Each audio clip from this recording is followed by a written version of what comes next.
وسبحان الله وما أنا من المشركين. السلام عليكم ورحمة الله وبركاته. إن الحمد لله نحمده ونستعينه ونستغفره ونعوذ بالله من شرور أنفسنا ومن سيئات أعمالنا. من يهده الله فلا مضل له ومن يضلل فلا هادي له. أشهد أن لا إله إلا الله وحده لا شريك له وأشهد أن محمدا عبده ورسوله. Amma ba'd. Ikhwan dan akhwat yang dimuliakan oleh Allah Subhanahu wa taala. Alhamdulillah, di siang hari ini kita bersyukur kepada Allah Subhanahu wa taala bisa dikumpulkan dalam keadaan sehat walafiat, insyaallah. Sehat dari sisi keimanan, juga sehat dari sisi badan kita, jasmani kita. Oleh karenanya senantiasa kita memuji Allah Subhanahu wa taala yang telah begitu baik kepada kita semua, ya. Walaupun kita terkadang yakni tidak mengindahkan atau mungkin terjauh dari hal yang diinginkan oleh Allah Subhanahu wa taala, namun maha baik Allah Subhanahu wa taala senantiasa memberikan nikmat kepada kita semua. Suatu hal yang sangat tidak bisa kita bayangkan, ya, sekiranya Allah Subhanahu wa taala memberikan nikmat sesuai dengan kadar iman atau kadar ketaatan kita kepada Allah Subhanahu wa taala. Bagaimana jadinya kira-kira kalau Allah memberikan nikmat sesuai dengan apa? Ketaatan kita. Kalau kita taat, diberikan nikmat. Tidak taat, tidak akan diberikan nikmat oleh Allah Subhanahu wa taala. Ini suatu hal yang sangat tidak kita inginkan, tidak kita bayangkan. Namun di antara sifat Rahman dan Rahimnya Allah Subhanahu wa taala, alhamdulillah, Allah terus memberikan kepada kita nikmat. Oleh karenanya ketika kita mengingat nikmat dari Allah Subhanahu wa taala, maka hadirkan rasa syukur kita. Menghadirkan rasa syukur bukan cuma sekedar mengucapkan alhamdulillah. Akan tetapi sembari mengucapkan alhamdulillah, kita pun yakini nikmat datang dari Allah Subhanahu wa taala, kemudian selaras dengan memperbanyak terus kuantitas dan kualitas ibadah kita kepada Allah Subhanahu wa taala. Al-ikhwan wal akhwat rahimakumullah, ya. Kita juga alhamdulillah bersyukur karena diberikan kesehatan yang baik oleh Allah Subhanahu wa taala, di mana banyak dari saudara-saudari kita, ya, sakit, ya, apalagi di saat-saat sekarang ini mesti kita ekstra hati-hati, ya, karena suatu hal yang sangat kita tidak inginkan, yakni diberikannya ujian atau diberikannya musibah yang mungkin kita sudah ketahui bersama, ya, adanya COVID-19. Makanya jangan kita, ya, kendor untuk senantiasa menjaga iman kita, kemudian menjaga imun kita, ya, dengan memperbanyak zikir, tawakal kepada Allah Subhanahu wa taala, dan kita juga senantiasa semangat menjalankan, ya, protokol kesehatan, ya, sebagaimana anjuran pemerintah kita. Baik jamaah yang dimuliakan oleh Allah Subhanahu wa taala, ada hal yang ingin saya sampaikan sebelum kita masuk di pembahasan, yakni kita sekarang berada di bulan 11 dari bulan Hijriah. Bulan berapa ini? Bulan 11. Bulan apa namanya? Dzulqa'dah. Ada apa di bulan Dzulqa'dah? Bulan Dzulqa'dah merupakan salah satu di antara bulan yang Allah Subhanahu wa taala muliakan, ya, agungkan. Nggak kelihatan. Nah, bisa mungkin, ya. Nah, ya, alhamdulillah. Bulan Dzulqa'dah merupakan salah satu di antara bulan yang mulia, Jadi sama di bulan-bulan milania, bulan milania ya namanya. Apa namanya? Bulan apa kan? Tahun milania. Masehi. Iya ya. Nah, itu ada 12 bulan. Di dalam Islam juga ada 12 bulan. Ya. Allah Subhanahu wa taala mengatakan inna iddatasy syuhuri indallahi 12 syahra. Sungguh Allah Subhanahu wa taala telah menciptakan di dalam pergantian siang dan malam ini ada 12 bulan dalam setahun. Dan di ayat ini surah At-Taubah ini, surah At-Taubah surah ke-9 ya. Ayat yang ke-36 kalau saya tidak salah ya. Iya. Nah, Allah Subhanahu wa taala mengatakan bahwa Allah Subhanahu wa taala menciptakan 12 bulan. Ya. 12 bulan. Ayat 36 ya. Inna iddatasy syuhuri 'indallahi 12 syahra fi kitabillah. Kemudian di ayat ini Allah mengatakan minha arba'atun hurum, dan di antara 12 bulan itu ada 4 bulan haram. 4 bulan haram. Di akhir ayat Allah memperingatkan fala tadhlimu fihinna anfusakum. Jangan sekali-kali kalian menzolimi diri-diri kalian di dalamnya. Apa maknanya menzolimi diri di sini? Menzolimi diri yakni berbuat kemaksiatan, berbuat pelanggaran, berbuat sesuatu yang haram. Kalau kita bisa pilih-pilih, ikhwan dan akhwat sekalian, ya, jangan sekali-kali kita berbuat dosa di 4 bulan haram ini. Kata para ulama, kita karena dilipat gandakannya dosa di dalamnya. Yang mana 4 bulan haram itu? Nah, dalam hadis dijelaskan dari sahabat yang mulia Abu Bakrah radhiyallahu taala anhu. Ya, Nabi langsung sebutkan 3 bulan berturut-turut, salasun mutawaliyat. Ada 3 bulan yang berentetan disebut Dzulqa'dah, Dzulhijjah, dan Al-Muharram. Ini bulan haram. Kemudian yang keempat yakni Rajab. Dan sekarang kita berada di bulan Dzulqa'dah. Kalau saya tidak salah sudah lewat pertengahan bulan Dzulqa'dah sekarang ya. Kalau tidak salah di tanggal 19 ya tadi ya. Sudah tanggal 19. Ya. Di sini disebutkan oleh para ulama besarnya dosa ketika seorang berbuat maksiat dalam. Nah, juga di bulan ini dilipat gandakan juga pahala seorang. Makanya antum-antum yang masih kuat-kuat ini, maka manfaatkan kekuatan antum. Yang punya harta, manfaatkan hartanya di bulan Dzulqa'dah ini. Punya kelebihan, apapun kelebihan kita dalam bidang ibadah kebaikan, maka tingkatkan di bulan ini. Antum mampu berpuasa, puasa. Antum, karena nggak semua orang mampu berpuasa ya. Ada orang nggak mampu puasa, ya. Ada orang mampu bangun tengah malam pamannya, maka bangun tengah malam, perbanyak salat malam.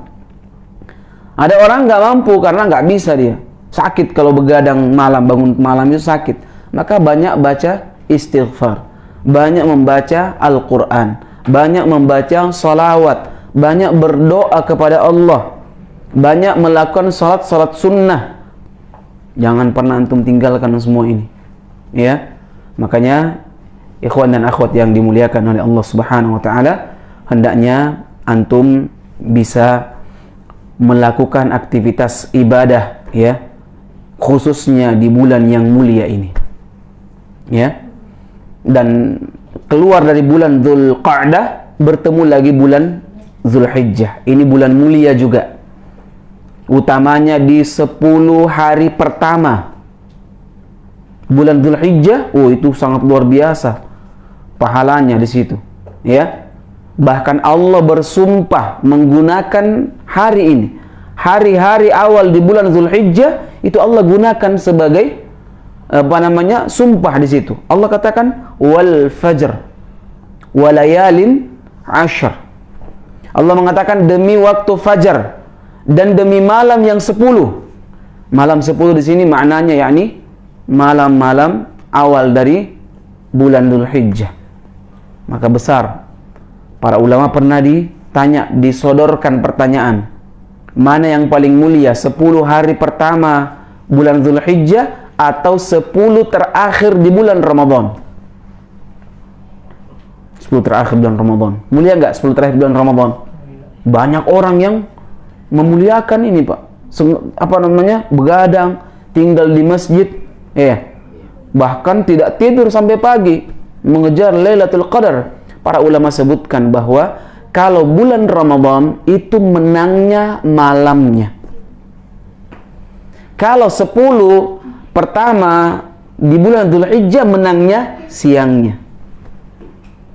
Maka bulan Dzulhijjah, awal bulan Dzulhijjah, 10 hari pertama Dzulhijjah itu menang di siang harinya. Maka puasa bisa, banyak baca Quran, banyak berzikir, banyak istighfar siangnya. Kalau Ramadan menang malamnya. Nah, ini yang disebutkan oleh para ulama kita. Ikhwan dan akhwat yang dimuliakan oleh Allah Subhanahu wa taala, terakhir saya ingin ingatkan, ini muqaddimah ya. Jangan pernah tinggalkan puasa di tanggal 9. Ya, karena mungkin antum disibukkan dengan perkara ma'isyah, ya, cari fulus, cari duit, ya. Enggak apa-apa. Antum jangan tinggalkan cari duit. Kalau memang antum tidak mampu, kecuali antum orang kaya banyak duit, ya enggak apa-apa antum tinggalkan kerja, fokus ibadah di 10 pertama di bulan Dzulhijjah. Tapi kalau enggak mampu, maka jangan tinggalkan puasa di tanggal 9 Dzulhijjah. Hari apa namanya? Puasa Arafah. Antum nggak mampu haji, ya nggak? Bukan cuma nggak mampu, karena nggak bisa memang. Biar antum mampu sekarang, nggak bisa orang haji sekarang, orang Indonesia, ya. Tapi ada orang haji, ya. Tanggal 9 Dzulhijjah namanya hari Arafah. Kenapa dikatakan hari Arafah? Karena seluruh kaum muslimin yang melaksanakan haji diwajibkan untuk masuk di Arafah pada tanggal 9 Dzulhijjah. Jadi kalau ada jamaah haji yang kesasar terus hendak ke Arafah tanggal 9, kemana dia? Ke Pasar Seng, tempat belanja di sana. Ya, tapi udah nggak ada sekarang, ya. Ini jamaah Indonesia paling top, Masya Allah. Dari sisi apa? Belanja. Di antara kehebatan orang Indonesia, berangkat 1, pulangnya 3. Kopernya. Overloadnya itu Masya Allah, ya, terkenal. Sampai-sampai orang-orang Arab sekarang itu sudah kursus bahasa Indonesia. Iya, jadi mereka belajar bahasa Indonesia. Bahkan tidak sedikit di antara mereka yang paham bahasa Jawa, bahasa Bugis, bahasa Makassar, bahasa Sunda bahkan, ya. Pernah saya dapati mereka, ya, penjual itu ngomong, ayo, Mas Empo. Tahu nggak Mas Empo artinya? Murah. Itu bahasa Bugis. Bahkan manggil orang dengan bahasa Sunda. Dia bilang kadia. Kadia katanya. Masya Allah, ya. Coba lihat.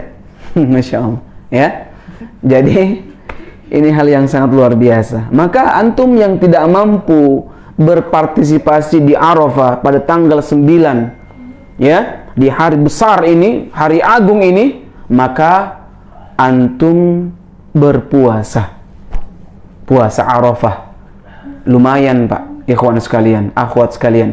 Allah menghapus dosa setahun yang lalu dan menghapus dosa setahun yang akan datang. Siapa di antara kita yang nggak punya dosa? Angkat tangan, saya kasih air, minum. Kemudian saya suruh istighfar dia. Nggak ada di antara kita pun ini, di antara kita yang nggak punya dosa. Kecuali Rasulullah SAW telah diampuni dosanya. Jadi Rasulullah itu dosa-dosa yang lalu dan dosa-dosa yang akan datang itu diampuni oleh Allah Subhanahu wa taala. Ya.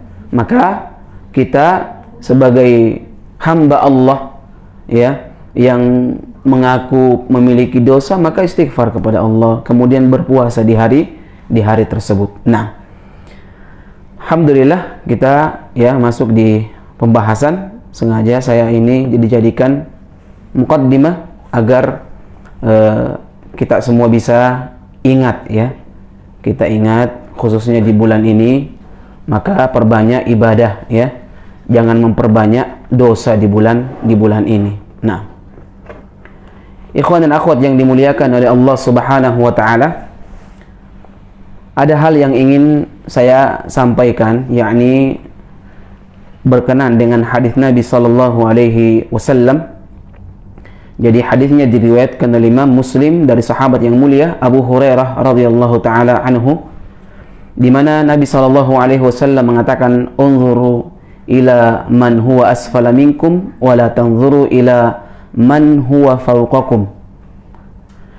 Nabi sallallahu alaihi wasallam dari Abu Hurairah radhiyallahu taala anhu mengatakan bahwa lihatlah kepada yang di bawah kalian dan janganlah kalian melihat yang di atas kalian. Kenapa demikian? Nabi sebutkan di antara manfaatnya, fahuwa ajdar alla tazdaru ni'matallahi alaikum. Dengan demikian kata Nabi sallallahu alaihi wasallam, kalian tidak akan meremehkan nikmat yang telah Allah berikan kepada kalian. Luar biasa. Jadi kalau antum mau bisa mensyukuri nikmat, ini ada hubungannya dengan pembahasan kita di pertama tadi ya. Maka ketika antum ingin melihat nikmat itu bermanfaat untuk antum, maka ketika antum menatap, maka menatap di bawah kalian dan jangan melihat ya orang-orang yang berada di atas kalian. Di sini disebutkan ya bahwa Nabi sallallahu alaihi wasallam dalam masalah dunia hendaknya kita melihat ke bawah. Ya, bagaimanapun kekurangan yang ada pada diri kita dalam masalah dunia, pasti ada orang lain yang lebih parah kekurangannya. Betul nggak? Apalagi sekarang ya, masya Allah, di apa namanya, di masa pandemi seperti ini ya, begitu banyak manusia yang apa namanya kurang, bahkan mungkin kehilangan pekerjaan. Antum yang punya pekerjaan, alhamdulillah, mungkin sedikit mungkin pendapatan antum di saat-saat sekarang ini, maka syukuri apa yang didapatkan. Karena betapa banyak orang-orang yang ingin mendapatkan yang sedikit itu, namun tidak mendapatkan kesempatan itu. Maka ini hadis yang sangat menyentuh buat kita semua. Begitupun orang-orang yang diberikan kesehatan, ketika dia ingin mensyukuri nikmat, maka lihat ada orang-orang yang sakit, ada orang-orang yang terpapar COVID ya.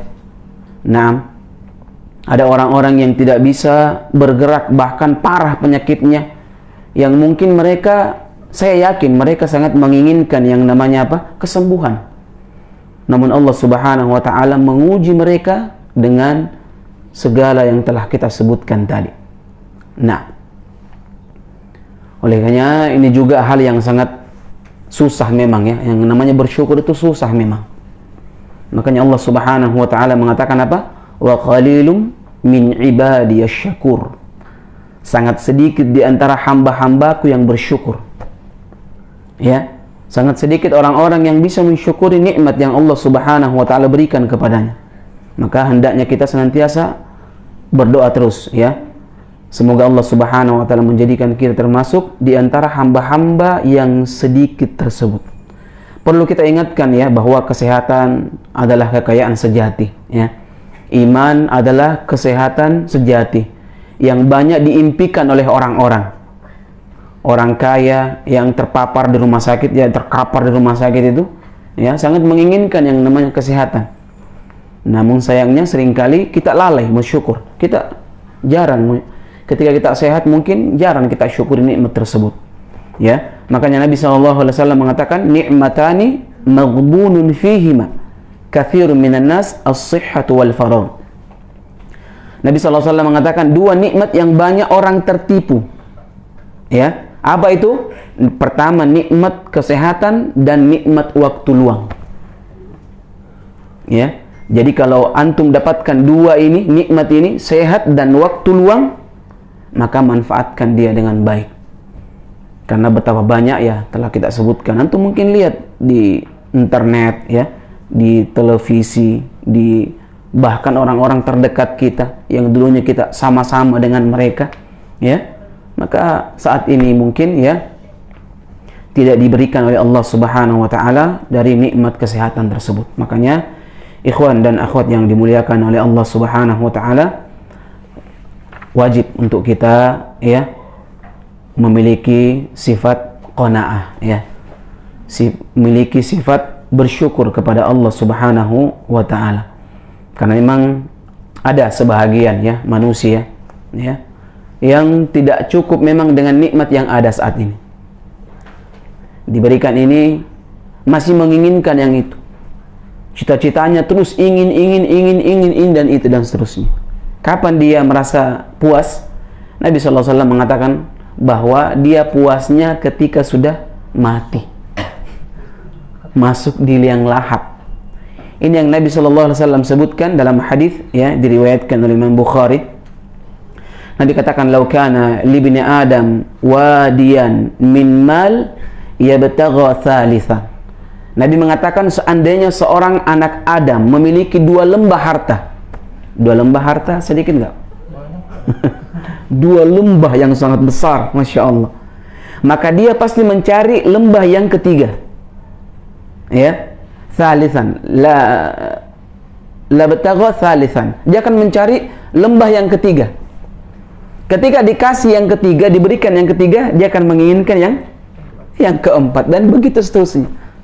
Dan ini sifat serakah manusia. Dan ingat ikhwan dan akhwat sekalian, sebenarnya manusia itu memiliki potensi untuk serakah sebenarnya. Memiliki. Semua orang fitrahnya itu menginginkan sesuatu yang baik-baik, betul tidak? Antum kalau dikasih mobil mau nggak? Iyalah. Dikasih mobil dua, mau? Mau. Dan begitu seterusnya. Dan tidak akan berhenti itu. Kata Nabi SAW, "Wala yamla jawfa ibni Adam illa turab." Nabi SAW mengatakan apa? Seorang anak Adam tidak akan berhenti mengejar yang seperti ini kecuali ketika tanah sudah menyumpal mulutnya. Masuk di mulutnya. Nah, oleh karenanya ya antum alhamdulillah diberikan nikmat saat ini, syukuri nikmat itu. Antum diberikan handphone mungkin yang tipenya apa? Tengah-tengah ya. Masya Allah. Udah pecah-pecah gambarnya, layarnya, maka syukuri. Ada orang yang tidak punya layar sama sekali. Ya enggak? Antum diberikan kendaraan yang Masya Allah ya, ada orang yang tidak bisa mendapatkan kendaraan dan begitu seterusnya. Makanya ketika seseorang ingin bisa bersyukur atas nikmat dunia ini yang dia peroleh, maka lihat yang di bawahnya. Ingat dalam masalah dunia. Kalau dalam perkara akhirat, jangan lihat yang di bawah. Ya, lihat yang di atas. Antum kalau lihat yang di bawah, oh, alhamdulillah, saya salat subuh masih bisa. Yang lain enggak. Iya kan? Syukur, ini anak udah bisa salat subuh. Kemarin aku nggak bisa. Masya Allah, nggak bisa. Harus lihat yang di atasnya. Ada orang yang mampu salat sunnah, Masya Allah. Kenapa anak nggak bisa? Kenapa saya tidak bisa untuk salat sunnah? Kenapa saya cuma salat wajib saja? Kenapa nggak bisa melaksanakan salat rawatib dan sejenisnya? Dan begitu seorang muslim harus berambisi terhadap akhirat. Tidak pernah merasa puas. Jangan pernah merasa puas. Ya, jangan pernah merasa puas dengan yang namanya akhirat. Antum bisa hafal ini, usahakan antum bisa menghafal yang lain. Antum bisa beramal seperti ini hari ini, besok insya Allah bisa lebih dari ini. Dan begitu seterusnya. Dalam perkara dunia bagaimana? Lihat yang di bawah.